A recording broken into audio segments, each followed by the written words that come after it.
Di tengah persaingan pasar yang sangat ketat, Xiaomi meluncurkan produk andalannya di pasar mid-range yaitu Poco F6.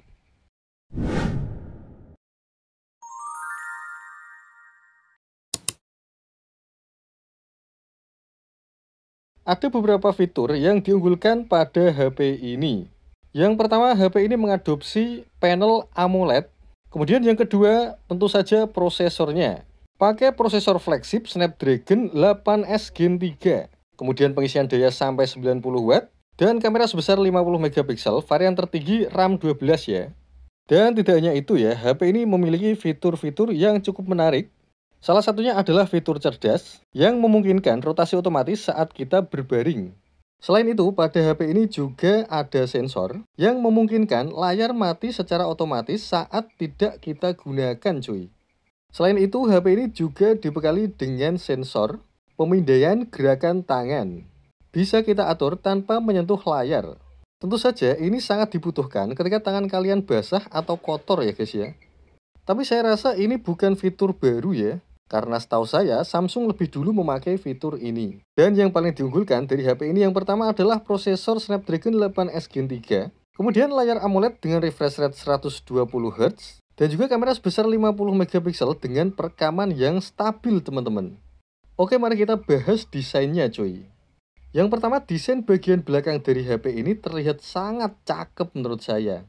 Hampir sama modelnya seperti Poco F5. Dengan finishing matte yang tentu saja tidak perlu khawatir soal bekas sidik jari. Menggunakan 3 buah lensa kamera dengan 2 bulatan besar dan 1 bulatan kecil. Pada bagian atas terdapat tulisan Poco dan juga resolusi kamera yaitu sebesar 50 megapiksel dengan OIS. By the way, model bulatan seperti ini yang menurut saya cukup besar ya, menjadi tren di tahun ini dan sangat diminati teman-teman. Sayangnya untuk bagian tutup belakang masih berbahan plastik ya. Begitu juga dengan bagian framenya ya. Jadi ini berbahan plastik. Dan ini menjadikan HP ini terasa ringan cuy. Bagian atas ada lubang speaker dan port infrared. Kemudian di bagian bawah ada lubang speaker dan juga lubang USB Type-C.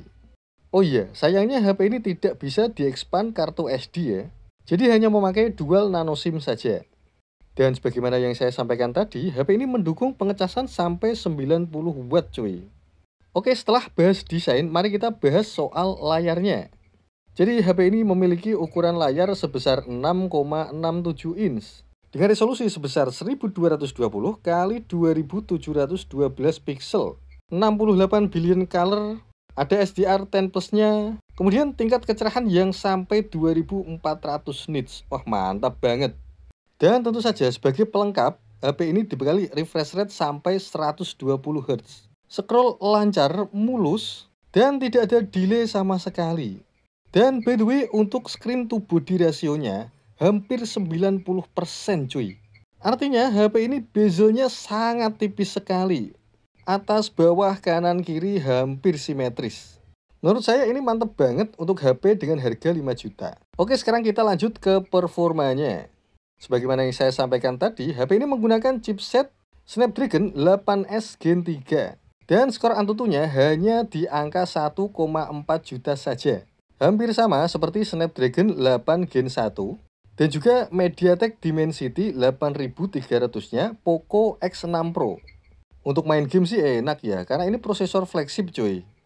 Dan dibandingkan dengan prosesor Snapdragon 8 Gen 1 dan juga Dimensity 8300, prosesor ini termasuk adem, tidak sepanas dua prosesor yang saya sebutkan tadi. Dalam dunia perchipsetan memang seperti itu ya. Pasti ada penyempurnaan di setiap generasi baru. Seperti halnya Snapdragon 865 yang disempurnakan Snapdragon 870, atau mungkin Snapdragon 888 yang terkenal sangat panas kemudian disempurnakan prosesor Snapdragon 778. Tapi untuk kalian yang hobi ngegame, paling aman memakai cooler atau kalau tidak di ruangan yang ber-AC ya. Oke, selanjutnya kita bahas di sektor kameranya. HP ini dibekali dengan 2 buah lensa kamera. Biarpun ada 1 bulatan lagi, tapi itu bukan lensa kamera ya. Jadi lensa utama HP ini sebesar 50 megapiksel dan lensa ultrawide hanya sebesar 8 megapiksel saja. Fitur paling menarik menurut saya dari HP ini adalah bisa merekam mode HDR cuy.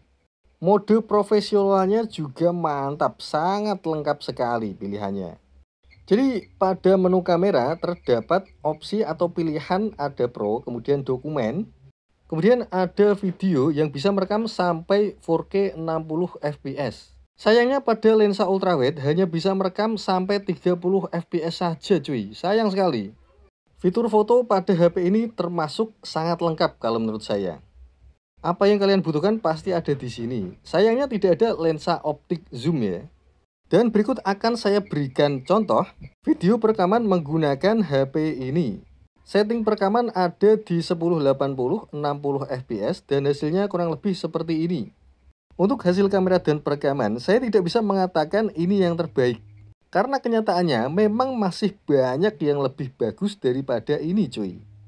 Tapi gimana ya, HP ini sudah lebih dari cukup di harga 5 jutaan. Apalagi dengan prosesor sekelas flagship 8S Gen 3 cuy. Jadi untuk kaitannya dengan kamera mungkin tidak terlalu diperhatikan. Apalagi pada mode ultrawide yang hanya bisa merekam sampai 30 fps saja. Dan juga untuk mode ultrawide-nya tidak ada fitur stabilisasinya cuy. Terus terang ya, untuk saat ini mode perekaman menggunakan kamera ultrawide itu sangat dibutuhkan. Apalagi untuk kalian konten kreator yang suka ngevlog ya. Tapi seperti yang saya sampaikan tadi ya, kembali ke kebutuhan masing-masing. Untuk kalian yang ngejar performa, HP ini sudah lebih dari cukup. Akan tetapi kalau soal kamera, ya bukan yang terjelek, akan tetapi tidak terbaik juga. Ini saya bandingkan dengan HP terbaru juga, Samsung A55. Coba kalian tebak, Samsung A55 yang sebelah mana? Saya kasih waktu 3, 2, 1. Samsung A55 sebelah kiri cuy. Coba lihat langitnya. Samsung tampak lebih cerah dibandingkan dengan Poco F6. Dan itu tadi adalah sedikit review dari HP Poco F6. Gimana menurut kalian? Mantap gak? Oke, dan akhir kata dukung terus channel kami dengan cara like, comment, dan subscribe. See you guys. Assalamualaikum warahmatullahi wabarakatuh.